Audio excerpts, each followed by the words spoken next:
si tu sens que tu es à un pas de toucher la pleine puissance dans ton message, si tu sens qu'il te manque juste 1 degré avant de porter enfin pleinement autorité sur ta plateforme quand tu parles, quand tu prends la scène, quand tu parles aux gens, quand tu veux influencer les gens, ce live, il est pour toi. Tu sais qu'il te manque ce petit bout-là où tu vas enfin relâcher le message, parler avec conviction, parler avec puissance, et ça devient naturel pour toi d'attirer les gens. Tu as cette idée, tu veux parler de ce sujet, tu veux parler de ce truc, hop, ça s'envoie, et les gens résonnent avec ça, et les gens te suivent, et les gens y vont, et les gens sont touchés, les gens sont réveillés par ton message et veulent te suivre, et tu sens qu'il te manque ce petit degré, ce petit coup de pouce pour y aller. Lorsqu'on parle d'identité, parce que tout se trouve dans ton identité de leader, parfois il ne s'agit pas toujours d'ajouter quelque chose, d'apprendre quelque chose de plus, ou d'aller chercher une pièce que tu n'aurais pas. Okay, il y a une pièce quelque part que j'ai pas, il y a un aspect de caractère que je n'ai pas encore développé, et quand je l'aurai développé, alors je serai là. Parfois, il s'agit de se défaire de certaines choses. Et en réalité, tout le travail intérieur, c'est beaucoup de unlearning, de déconstruction, défaire ce qu'on t'a appris, défaire les mauvaises habitudes, défaire les pensées qui t'ont limité, défaire de vieilles peaux, défaire de vieilles identités. D'expérience, ce que j'ai vu chez la plupart ou de nombreuses entrepreneuses chrétiennes, c'est de porter, il y a plusieurs personas, il y a plusieurs différentes identités que je vois souvent chez les femmes chrétiennes, et ce que je vois, c'est que c'est ça qui les maintiennent resserrées, et c'est peut-être ton cas, donc je vais dire toi, c'est ça qui te maintient resserré, c'est ça qui fait que tu n'oses pas dire totalement tout ton message et dire totalement les choses comme elles sont, et own complètement à qui tu veux parler, qui tu veux vraiment avoir comme client en réalité. C'est cette ancienne identité qui te retient, que tu gardes comme une vieille peau, parfois même sans t'en rendre compte. Je vais prendre ce que j'ai observé le plus souvent chez les entrepreneuses chrétiennes, et tu vas sûrement te reconnaître dans plusieurs d'entre elles. Pas juste une, mais je pense plusieurs.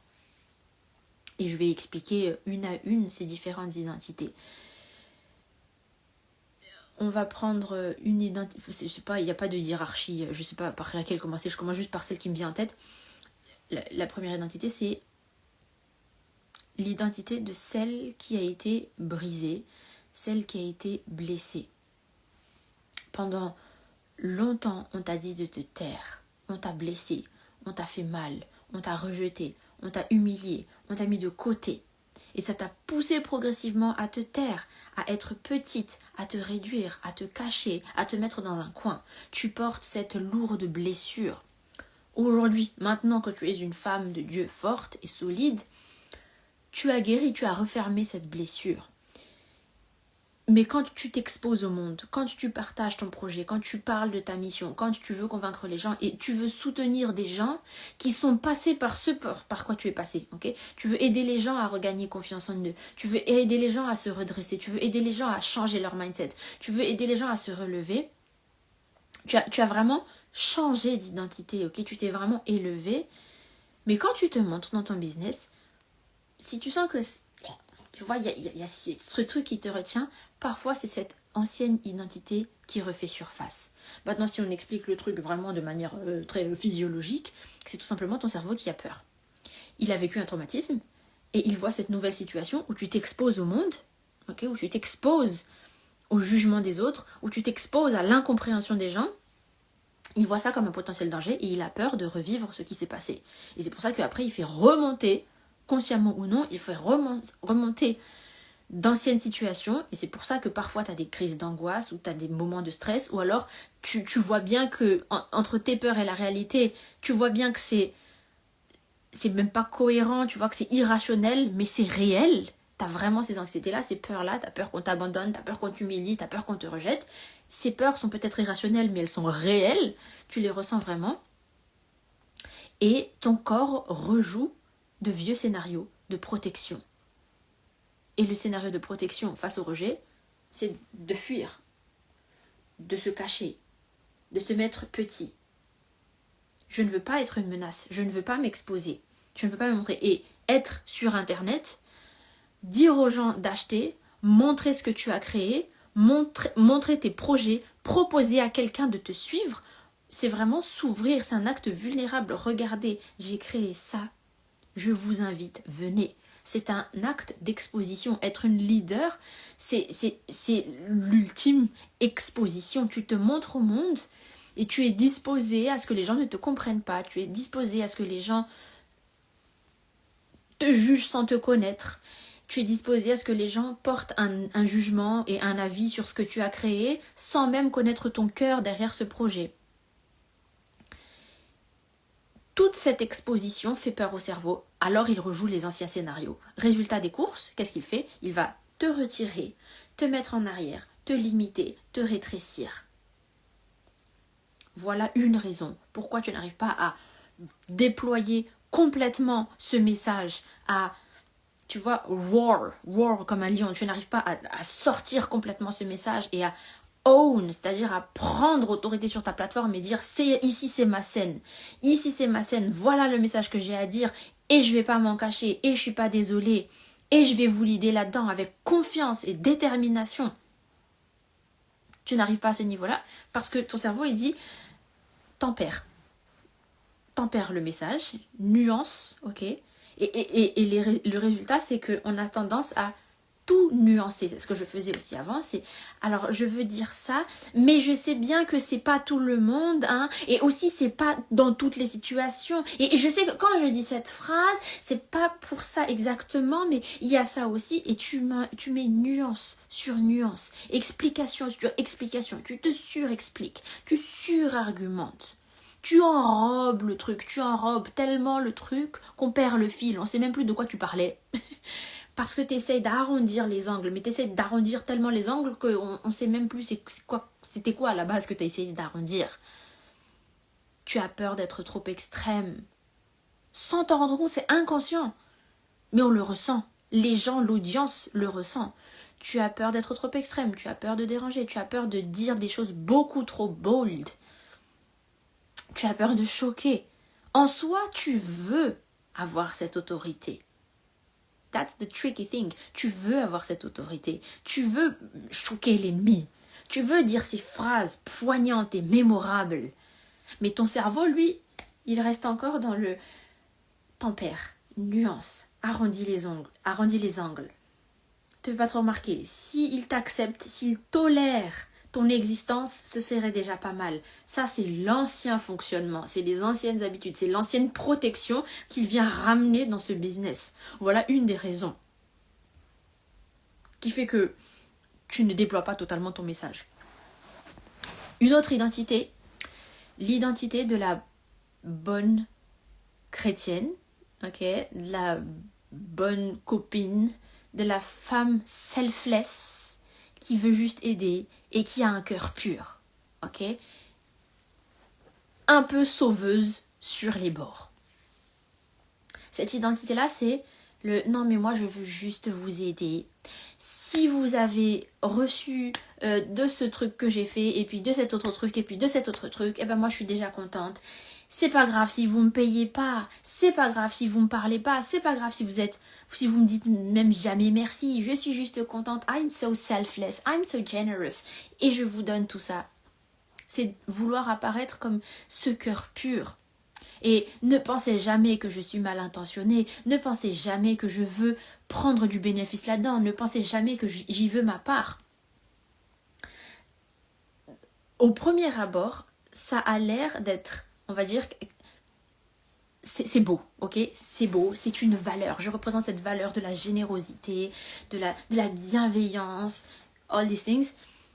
Mais derrière ça, c'est cette peur, en réalité, d'être perçu comme quelqu'un de greedy, quelqu'un d'avare, qui aime trop l'argent, quelqu'un affamé d'argent, d'avoir peur d'être perçu comme quelqu'un qui veut trop d'attention, d'avoir peur d'être perçu comme quelqu'un qui veut son propre intérêt, ou d'être quelqu'un qui profite du malheur des autres. Si tu as un business d'impact ou un business d'aide où tu essayes de soutenir quelqu'un, tu aides les gens, il ne faut surtout pas qu'on pense que tu profites du malheur des gens.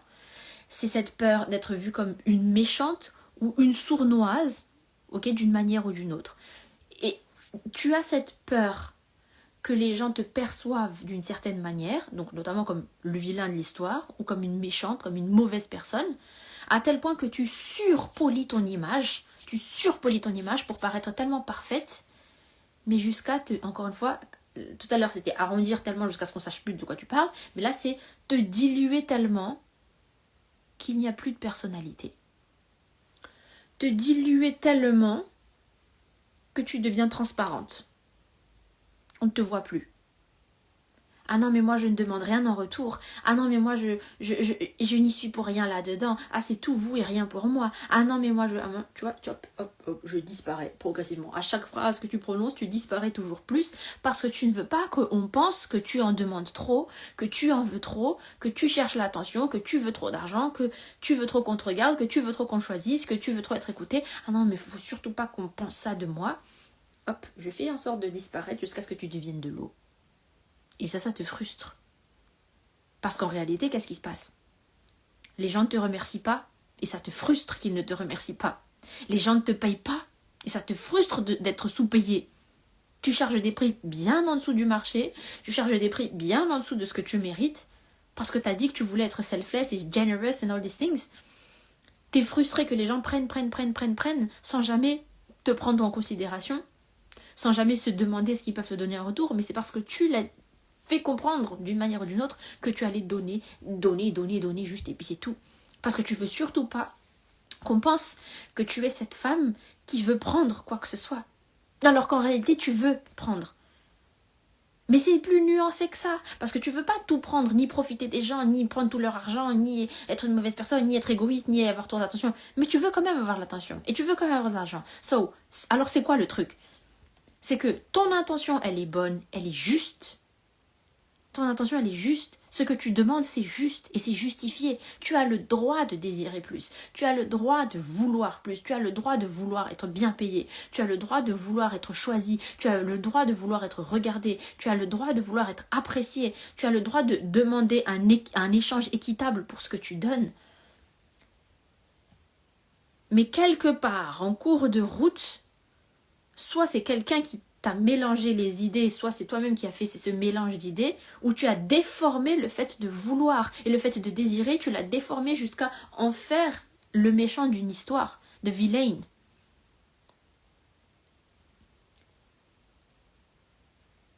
Et là, c'est le moment de se défaire de cette identité pour entrer dans l'identité de la femme qui assume, la femme honnête. Mais là, encore une fois, c'est une confrontation, c'est une exposition pour le cerveau. En fait, tu vas porter fermement le fait que tu es un business. Tu veux être bien payé, tu veux être respecté, tu veux avoir un échange équitable, tu veux être écouté, tu veux un certain standard. Et tu veux pas descendre en dessous de ce standard. Et ça, c'est une exposition au cerveau, du cerveau, pour le cerveau. Pourquoi? Parce que du coup, ton cerveau, il va se dire... Mais du coup, il y a des gens qui vont mal interpréter les choses. Il y a des gens qui vont penser X, Y, Z de moi. Il y a des gens qui vont dire que je suis méchante. Il y a des gens qui vont penser que je suis une mauvaise personne.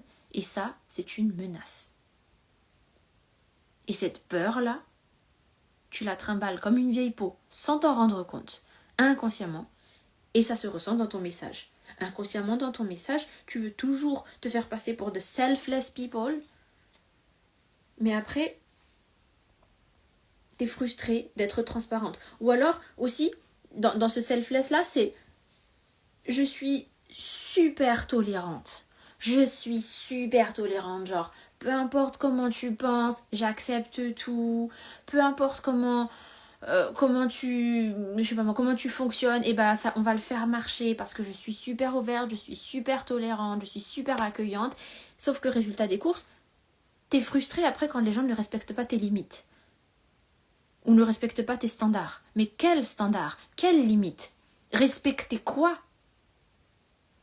Parce que tu ne l'as pas affirmé. Parce que tu portais cette vieille identité-là qui se protège à tout prix contre cette mauvaise image que les gens pourraient avoir de toi.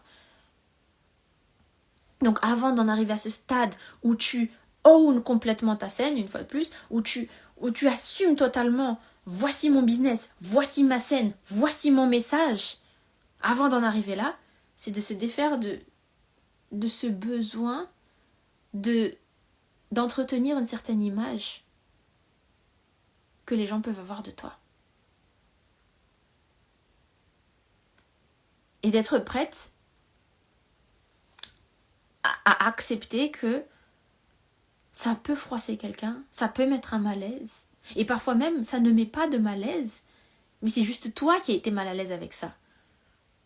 Quand tu dis, en fait, ce service, il est payant, et il coûte 3 fois plus cher que le marché, et toi, tu es super mal à l'aise de dire ça, mais il arrive que la personne en face ne soit pas étonnée. Elle dit, ok, c'est combien ?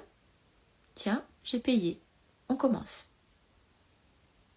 Mais toi, tu as l'habitude. En fait, toi, tu projettes et tu anticipes le malaise parce que tu dessines toi-même le malaise dans ta tête. Et tu te visualises toi-même dans les yeux des gens comme la méchante, comme la personne greedy, comme la personne qui veut trop d'attention. Ce n'est même pas ce qu'ils pensent, eux. Mais c'est juste toi qui as dessiné cette image et qui as anticipé qu'ils auraient cette image. Et là, ça vient de ce que toi, tu perçois.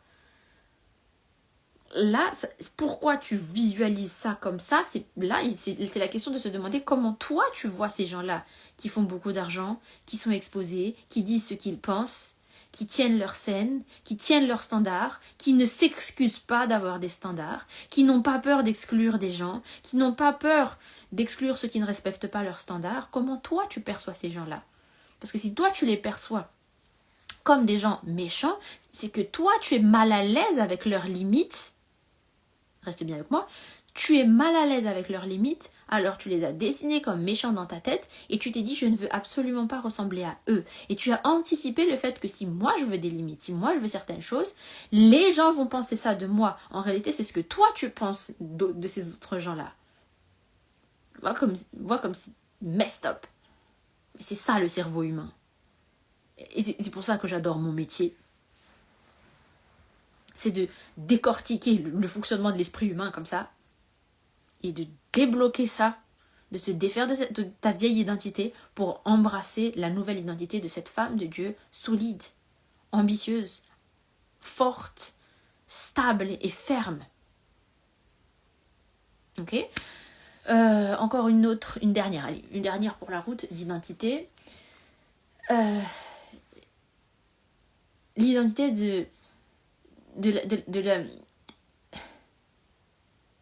de l'apprenti humble. L'identité de l'apprenti humble. Ah non, mais moi j'apprends juste, je suis au tout début, moi j'essaie tout juste, moi je ne fais que commencer. Mais ça fait 5 ans que tu ne fais que commencer. Ça fait 5 ans que tu es débutante. Et par humilité. Ah, moi j'oserais jamais dire que je suis avancée, que je suis meilleure que tout le monde, que je suis à un stade plus élevé, alors que tu as l'expérience, alors que tu as les compétences et tu le sais. Tu as les compétences, tu as l'expérience et tu le sais. Et tu es frustré que les gens ne voient pas la hauteur de ton travail, que les gens ne voient pas le niveau de ton travail et qu'ils ne respectent pas ça. Et tu es frustré d'avoir que des débutants ou que des gens qui ont des questions banales et basiques.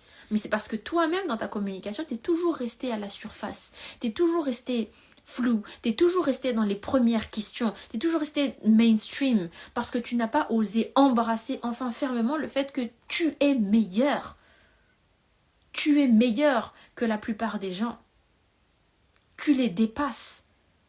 Tu as peur de les intimider ou peut-être que c'est toi-même qui es intimidé par cette position plus élevée. Parce qu'une fois de plus, c'est une exposition pour le cerveau. Là, encore une fois, on revient à ce qu'on a dit tout à l'heure. Tu as peur que ce soit les gens qui soient intimidés, alors qu'en réalité, c'est toi qui es intimidé par cette position. Hello, hello. Bienvenue dans le live. C'est une exposition pour le cerveau parce que dire que tu es meilleur, assumer que tu es meilleur, ça veut dire que tu es seul exclu du groupe, tu te sors du groupe. Le groupe est là à un certain niveau et toi tu es au-dessus, tu es plus loin et tu es toute seule. Ça pour le cerveau c'est isolement et responsabilité. Tu es seule là-bas, c'est ça l'isolement, et la responsabilité ça veut dire je vais devoir porter la responsabilité d'être meilleur. Je porte la responsabilité de savoir plus de choses que les gens. Je porte cette responsabilité d'avoir plus d'expérience que les gens. Je porte cette responsabilité d'influencer les gens. Et que si je dis quelque chose, ça va impacter leur vie, ça va impacter leurs décisions. J'ai cette influence où si je dis un truc, ils vont prendre une décision et ça peut radicalement changer leur vie. Et ça fait peur pour le cerveau, cette responsabilité. So, what do we do? C'est, je reste dans le même banc que eux. Je m'assois avec eux, je suis comme la troupe, je suis comme la foule, moi je suis comme eux. Et voilà pourquoi tu as l'impression qu'il y a ce message qui ne veut pas sortir de toi alors que tu veux le faire sortir. Tu es frustré qu'on ne considère pas la hauteur et l'excellence de ton travail parce que tu ne le montres pas, mais tu n'arrives pas à le montrer toi-même parce que ton cerveau te retient vers le banc de comme les autres. Et le résultat de ça, c'est tu fais des choses mainstream alors que tu ne veux pas être mainstream. Tu fais des choses banales et de surface quand tu veux parler de choses beaucoup plus profondes et beaucoup plus élevées. Et tu as ce conflit permanent entre je désire être là et toutes tes pensées, toutes tes créations en arrière-plan, tout ce que tu as fait que les gens ne voient pas, ça c'est super élevé. C'est super stimulant pour toi intellectuellement. Tu es super contente de l'avoir créé. Mais par contre, ce que tu montres au monde, c'est beaucoup moins. Regardez, je suis comme vous. Regardez, je suis comme vous. Ça, c'est vraiment typique du cerveau humain, de se protéger, c'est de faire en sorte d'être comme les autres. Or, être une leader, c'est être devant. Parfois, oui, seule devant. Être tout devant. Parce que c'est celle qui lead, c'est celle qui mène, c'est celle que les gens veulent suivre. And you know what? Les gens vont suivre pas quand tu te mets dans le même banc que eux. Ils vont suivre quand ils verront que tu es plus en avant.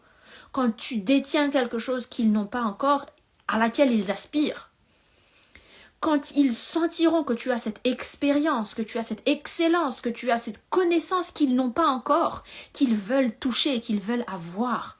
Les gens vont te suivre quand tu seras devant et quand justement tu vas own complètement ta scène. Mais là, on a ce conflit entre l'habitude de ton cerveau de rester dans le groupe, de rester comme les autres pour ne pas être rejeté, pour ne pas être mal perçu, pour ne pas se séparer du groupe. Et du coup, résultat des courses, tu dilues ton message. Sauf que ce que les gens veulent suivre, c'est une personne qui ose dire les choses. Elle a osé dire ce que personne d'autre n'a encore dit. Elle a osé écrire à propos de ces sujets que personne n'a osé traiter. Elle a osé porter cette voix que tant de gens pensent, que tant de gens ressentent, que tant de gens, dont tant de gens aimeraient avoir un porte-parole, et tu as été appelé pour être ce porte-parole, mais tu as été trop occupé à arrondir les angles pour te protéger. Alors que ce que les gens veulent suivre, c'est celle qui parle avec assurance sur cette scène. Et tu le sais. Et tu sais que tu en es capable. Tu sais que Dieu t'a déjà donné cette capacité-là. Et en arrière-plan, chez toi, le soir, ou dans ta tête, ou quand tu parles sans que personne ne regarde, tu as déjà cette identité. Tu as déjà cette puissance dans ton discours. Tu as déjà ce niveau-là. Mais une fois que tu l'exposes au monde, là, tu le dilues. Pour être, par réflexe, parmi les autres, parmi le monde. Ça, c'est la première identité qu'on a dit tout à l'heure. Donc, on a besoin de cette personne qui ose dire les choses. La deuxième identité, on a dit, je ne veux pas qu'on me perçoive d'une certaine manière. Les gens, en réalité, la leader qu'ils veulent suivre, c'est pas la bonne copine qui me ressemble. Oui, il y a de ça. Il y a cette vibe où je me sens en sécurité avec toi, donc je vais te suivre. Ok, c'est réel. Mais il y a aussi cette identité de je veux suivre une leader. Comment tu visualises cette femme leader? Quelle confiance elle dégage, quelle autorité elle dégage. Forcément qu'elle a un standard plus élevé et qu'elle tient fermement ce standard. Forcément qu'elle own ce qu'elle désire, ce qui lui est dû. Je répète, elle own ce qu'elle désire, ce qui lui est dû, ce qu'elle mérite. Et elle le tient fermement. Et elle ne s'en excuse pas, elle ne tremble pas. C'est ça plutôt que les gens ont envie de suivre. pas juste la bonne copine qui est à côté de moi qui me ressemble. Si on est pareil, je vais pas la suivre, on est pareil. Mais on veut suivre cette leader-là qui tient fermement. Mais encore une fois, et ça aussi tu le sais, mais encore une fois, entre ce que tu sais et le réflexe que tu développes, par protection, de ressembler au groupe, c'est pour ça que ton message ne touche pas à ce point et n'influence pas les gens à ce point. Cet attachement à cette ancienne identité, ou cette habitude de cette ancienne identité. Et la dernière, ce qu'on a dit, c'est celle qui own le fait qu'elle sait mieux que les autres et qu'elle est meilleure que les autres en un sens ou dans un domaine précis. Les gens, voilà, je l'ai dit tout à l'heure, les gens veulent suivre quelqu'un qui est plus avancé, qui est plus loin, qui sait plus. Ton cerveau voit plus la menace, la potentielle menace dans cette audience que ce que tu désires toucher, que les gens que tu désires toucher. Les gens que tu désires toucher, c'est ce qu'on a dit tout à l'heure. Ils veulent déjà te suivre, ils comprennent déjà ton travail, ils ont déjà les moyens de te payer, ils respectent déjà tes limites, ils te voient déjà comme quelqu'un d'avancé. Ils respectent ton travail, ils respectent qui tu es, ils respectent ta personne, ils respectent ton métier, ils respectent ton industrie. Ils ont déjà du respect et de l'estime pour toi. Peut-être même que certains t'admirent. Ils sont déjà prêts, ils sont déjà conscients de ce qui se passe, ils savent déjà où on est. Comment tu te comporterais si tu savais que c'était ça les gens en face de toi? Des gens qui te comprennent, des gens qui te respectent, des gens qui t'écoutent. Ils voient, ils entendent tes messages audacieux, ils entendent tes messages où tu prends fermement position.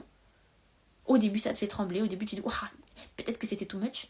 Et non, eux au contraire disent c'est exactement ce que j'avais besoin d'entendre. C'est exactement ce qu'il me fallait. Je comprends totalement ce que tu veux dire et enfin tu parles de ça. Imagine une audience pleine de gens comme ça, qui résonnent complètement avec ce que tu veux dire, avec ton message, avec ta mission et qui te comprennent complètement.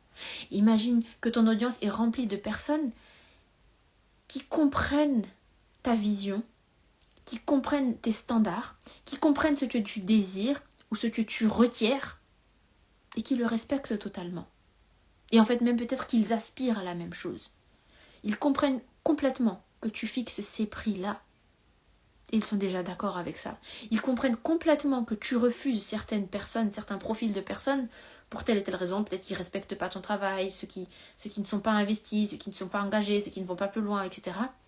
Ceux qui ne sont pas sérieux.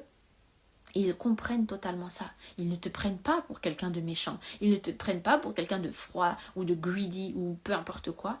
Ils le comprennent totalement. Imagine que ton audience est remplie de gens comme ça.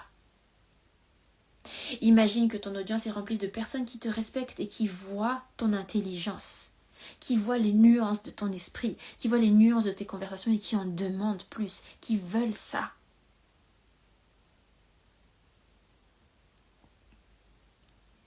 Qui ne sont pas intimidés, mais qui respectent et qui acceptent et qui apprécient ton haut niveau. Imagine mener ton business tous les jours en parlant que à des gens comme ça. Comment tu te comporterais? Comment tu prendrais autorité sur ta plateforme? Avec quelle conviction tu marcherais? Avec quelle aisance? À quel point tu serais à l'aise à exprimer ton message, à dire les choses, à partager ce que tu avais pensé, tu le produis, tu l'envoies, sans réfléchir, sans justifier. Mais jusqu'ici, ce que ton cerveau voit plutôt, c'est la menace. C'est quand on pense aux mauvaises personnes qui sont quand même toujours dans notre audience. On pense à ces réflexions qu'on a reçues par le passé.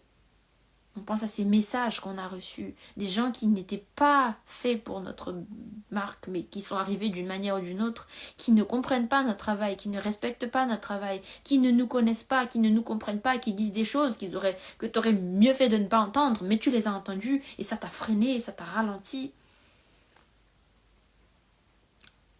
Pour l'instant, ton attention, elle est tourner vers cette grande variété. En même temps, il y a ces gens-là que tu vises et tu arrives un peu à les attirer, mais en même temps, tu vois encore ces personnes-là qui ne sont pas faites, qui ne résonnent pas avec ta marque.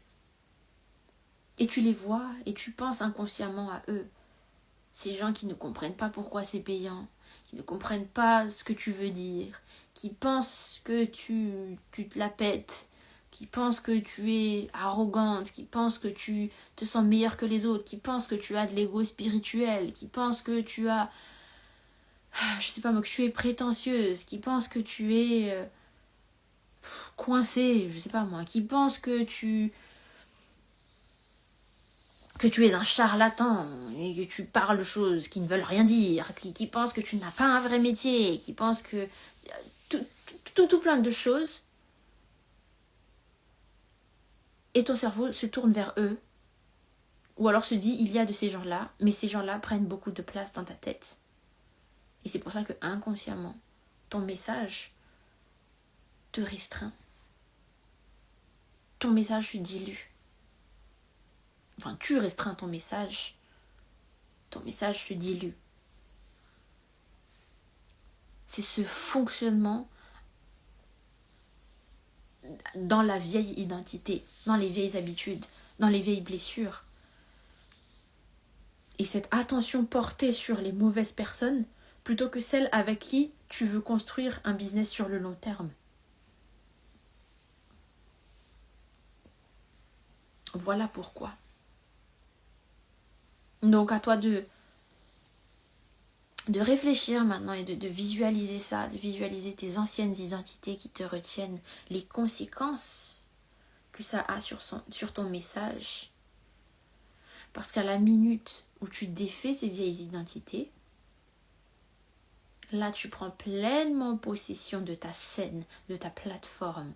Et là tu parles avec conviction, avec autorité, sans chercher à prouver, tu attires. Et quand tu penses que aux bonnes personnes, ces personnes avec qui tu veux travailler, ces personnes que tu veux viser, ces personnes à qui tu veux vraiment parler, et avec qui tu veux faire du business qui est effortless, sans effort, c'est naturel, ça sort tout seul, on se ressemble, on est comme ça.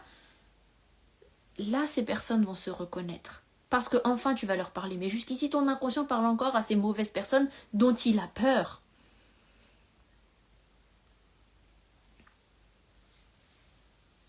Et donc, dans mon membership Femme de Dieu appelée, j'ai réfléchi, je me suis demandé quel est la première entrée, par quoi on va entrer. Quand on entre dans ce membership, par quoi on commence? Je te propose de commencer par ça. Te défaire de tes anciennes identités. Donc le membership Femme de Dieu appelée, c'est le membership pour reconnecter ton identité. Rester connecté à ton identité de femme de Dieu appelée. En business ou de leader.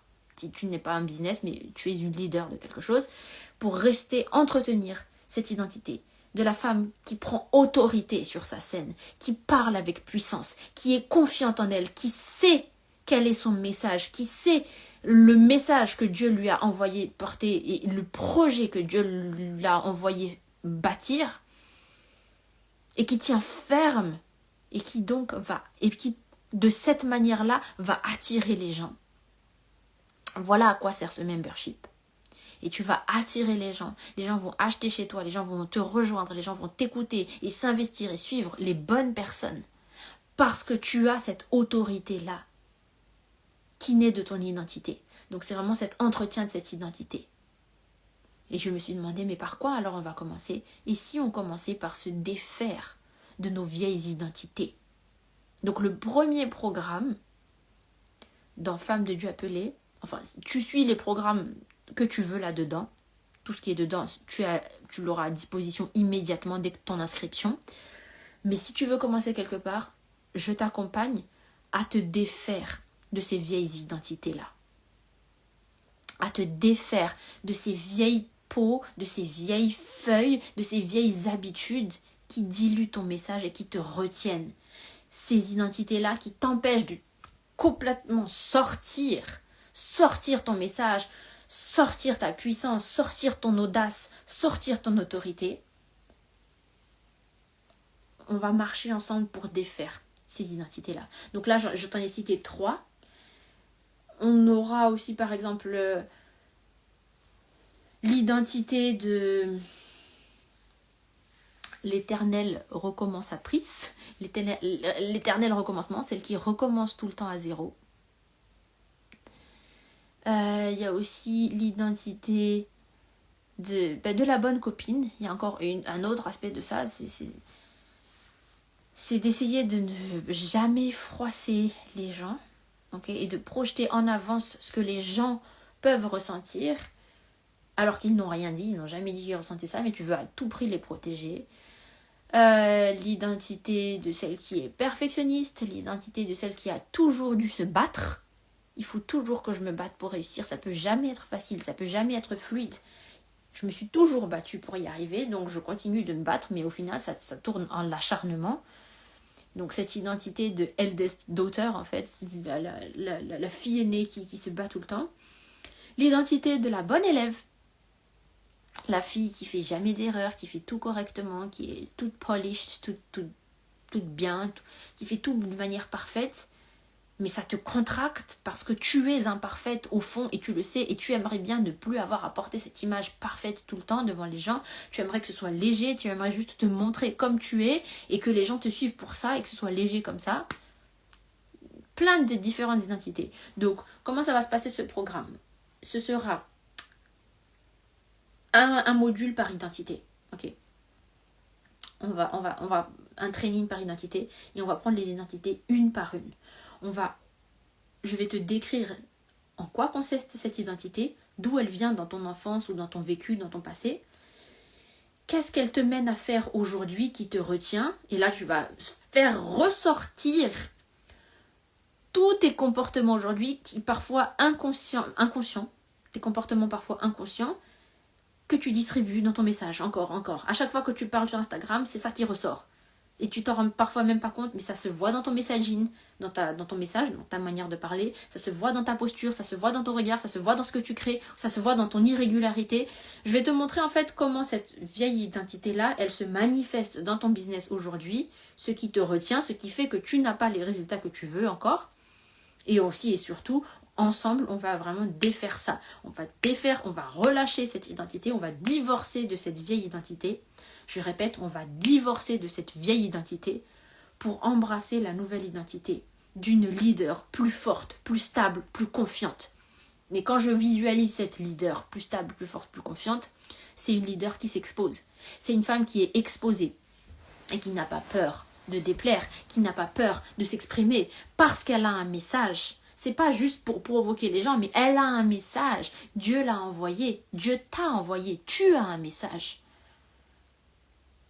Et maintenant, tu n'as plus besoin de l'approbation de tout le monde. Maintenant, tu n'as plus besoin que tout le monde adhère, que tout le monde comprenne, que tout le monde valide, que tout le monde t'aime ou que tout le monde te trouve gentille. Tu n'as plus besoin d'être la gentille.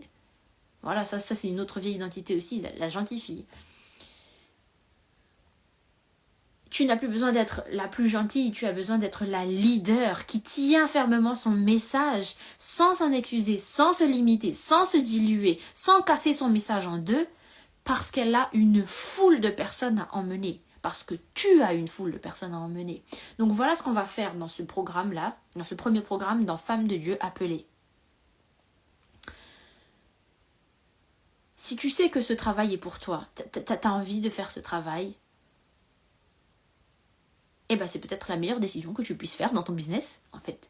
Et tu fais ça, non pas pour te punir, non pas pour aussi suranalyser tout le temps, parce que, oui, tu adores, ok, on va pas se mentir, tu adores faire du travail intérieur, du développement personnel, la croissance intérieure, tu adores analyser ton esprit et avoir ces déclics-là de pourquoi je fais ça depuis tout ce temps, mais en fait c'est à cause de ça. Déjà ça te passionne.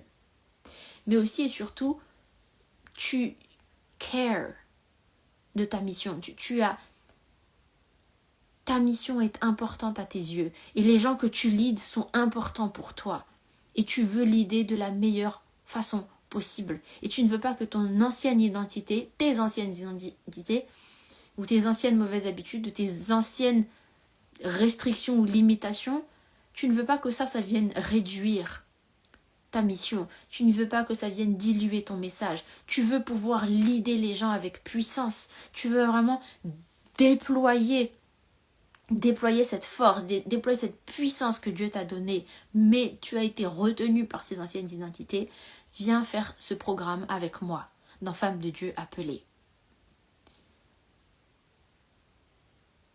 Tu veux voir jusqu'où tu peux aller, jusqu'où tu peux parler, avec quelle puissance, avec quelle intensité, avec quelle passion tu peux parler si tu te laissais complètement te déployer et t'élargir et ouvrir en fait, déployer cette identité. Tu veux voir jusqu'où tu peux aller, avec quelle puissance, quelle conviction tu peux leader les gens, comment tu peux être encore plus influente et amener les gens à de encore plus grands changements de vie si tu n'étais pas retenu, si tu te relâches complètement et que tu n'as plus besoin de prouver, tu n'as plus besoin de forcer, tu n'as plus besoin de te cacher ou de te limiter ou d'arrondir constamment les angles parce que enfin tu parles aux bonnes personnes et eux tu veux les emmener loin. Tu veux te libérer de cette ancienne identité-là et marcher librement avec les gens que tu as été appelé à leader. Et tu veux voir jusqu'où on peut aller avec cette puissance-là. Si tu veux faire ça, rejoins le programme. Voilà. Ok. Bon, si tu veux rejoindre Femme de Dieu appelée, écris-moi ou tu trouveras le lien en story. C'est facile à trouver. C'est soit dans ma bio, soit dans ma story, soit tu m'écris. Et tu peux commencer dès aujourd'hui. Voilà pour ce live. Merci d'avoir été là. Et je te dis à bientôt. Bye!